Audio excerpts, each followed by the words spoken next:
Officials with the Massachusetts Audubon Society release a snowy owl on Sandy Neck. We learn more about the snowy owl and share the stunning footage on this special edition of Barnstable Today. It's Thursday, February 6th, 2014. I'm Sarah Mantle.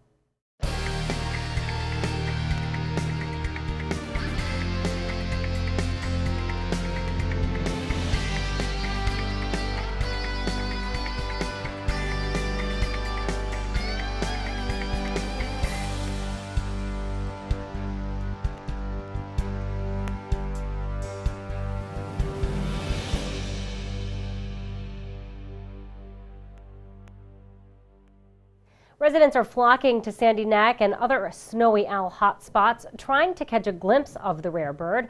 That's because this year has been a record year for snowy owl sightings. Beach Park manager Nina Coleman says it all has to do with the food supply. So the owl population is doing very well in the Arctic this last year, the 2013 year, and that's because the prey was abundant, very abundant. The lemurs that they eat was very abundant, and therefore we had a very high survivorship of juveniles, and as a result we have a lot more juveniles floating around the Cape this winter than we normally would.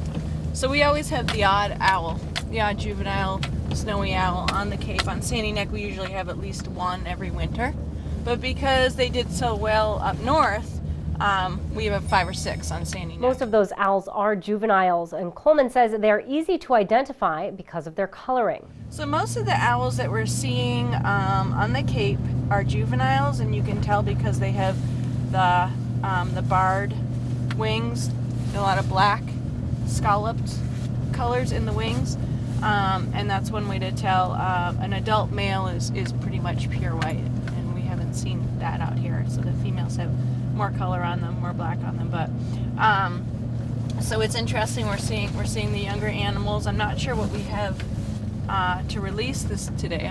I'm assuming it's a juvenile, and a lot of people want to see them when they come out to Sandy Neck, and I just advise them, you want to look along the top of the dune. Like, we may have even driven by one by now. I'm not really paying attention, but could be sitting on the top of the dune. Obviously they're going to stage up to look for prey, and they're going after seabirds, sea duck, and rodents. They particularly like rodents. So we'll see them on the marsh. There's a lot of little rodents scurrying around in the marsh, and we'll also see them on the front side here on the beach side, looking for the sea duck or other birds that they can prey on. Norman Smith with the Massachusetts Audubon Society is on a mission to save migrating snowy owls that have made Logan Airport their home. So far this year, Norman and his crew have relocated 90 snowy owls from the busy airport. We have snowy owls that we actually capture at Logan Airport for the safety of the planes and the owl, and we remove them from the airport and we take them south of the airport early on in the season, and through Project Snowstorm, which is actually a project that's being done this year with snowy owls, we're actually putting some transmitters on these birds to actually track their movement. So we put one on Duxbury Beach last week, and we decided we'd take one and put one a little further down the Cape on another barrier beach, and thought that Sandy Neck would be a good location for that bird. Smith says once captured, the snowy owls are quickly relocated. Catch these birds, and as soon as we catch them, we actually release the birds. We've actually released 90 snowy owls so far this winter that we've caught, and they've all been in really good condition. We haven't had any really thin or emaciated birds. That doesn't mean to say that none of these birds are going to die. Will some of these birds die? Yes. And when you think about hawks and owls, young raptors, about 75 to 80% of those birds die the first year. They're not experienced hunters, and a lot of the birds just don't make it. So will some of them die? Yep. Will some birds die from starvation? That's a possibility, but most birds die from some sort of other means, like impacts, trauma, broken wings, legs. A big thing is rodenticide poisoning, people poisoning rats, and these birds key in on these easy food items, and it builds up in their system, and they die internally by bleeding to death. So yes, there's a lot of snowy owls around this year, probably more than we've seen in 100 years. So let me know when everybody's ready. Everybody ready? Yeah. One moment. So it's going to be on the count of 3. Let me know right when you... Ready? 1, 2, 3.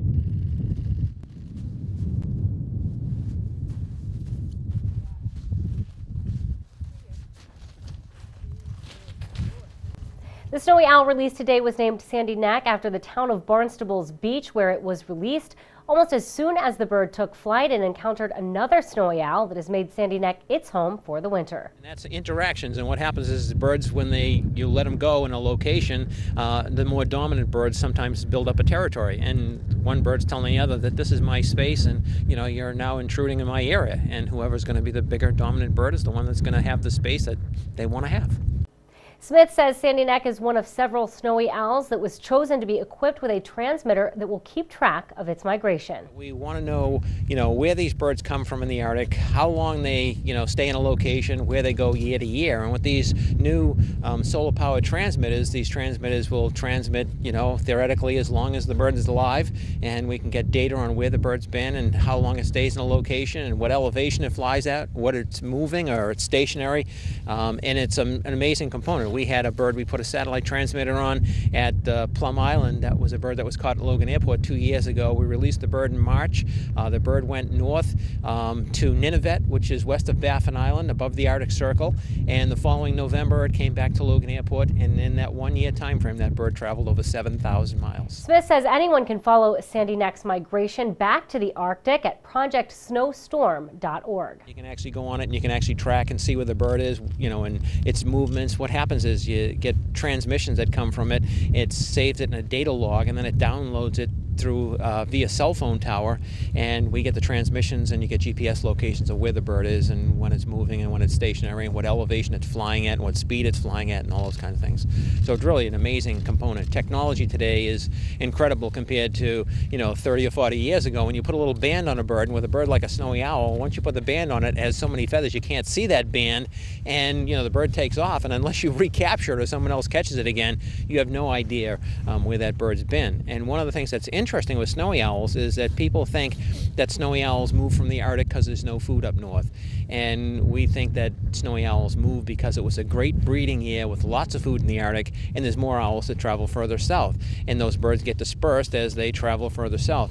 And in the past, we've actually retrapped birds at Logan Airport that had bands on them, so we knew that those birds had survived, but we couldn't prove they went to the Arctic. And in 1999, we put satellite transmitters on it and for sure proved that, yes, these birds move because it was a great breeding year. They're young birds, they come south, and some of those birds do make it back north and are viable breeders, which is something that nobody really anticipated. The historic literature on snowy owls is they move south because there's no food up north, and they come down here and they starve to death, and they're not viable breeders, and they never make it back north. And we know today that that's not true. Smith hopes the research will help scientists learn more about other species as well. Arctic is a habitat that's rapidly changing, and by monitoring and studying snowy owls, hopefully we'll be able to see what happens to the snowy owl, and whatever happens to the snowy owl is going to happen to other things in the Arctic as well. So they're like the indicator of the Arctic, the canary in the coal mine, so to speak. Whatever happens to the snowy owls is going to indicate what's happening in the Arctic. Sandy Neck Beach Park manager Nina Coleman says the snowy owl sightings have brought more people to Sandy Neck in the off-season than ever before. I think any bird story that's related to Sandy Neck that's really positive is good. So I definitely think the owl story is huge. People love them. They, they're seeing how important this habitat is to our bird species, in this case the owl, and they're invested in it. So, and also people are really enjoying it. It's really fun to have this many people out and hiking and learning about Sandy Neck while they're looking for the owls. In the off season, not everybody wants to come out here in the off season, and it's one of the best times of the year. So I would say it's been extremely positive. And if you want to catch a glimpse of the snowy owl, Coleman says her staff working at the gatehouse is always willing to offer tips on the best locations. For Channel 18, I'm Sarah Mannel.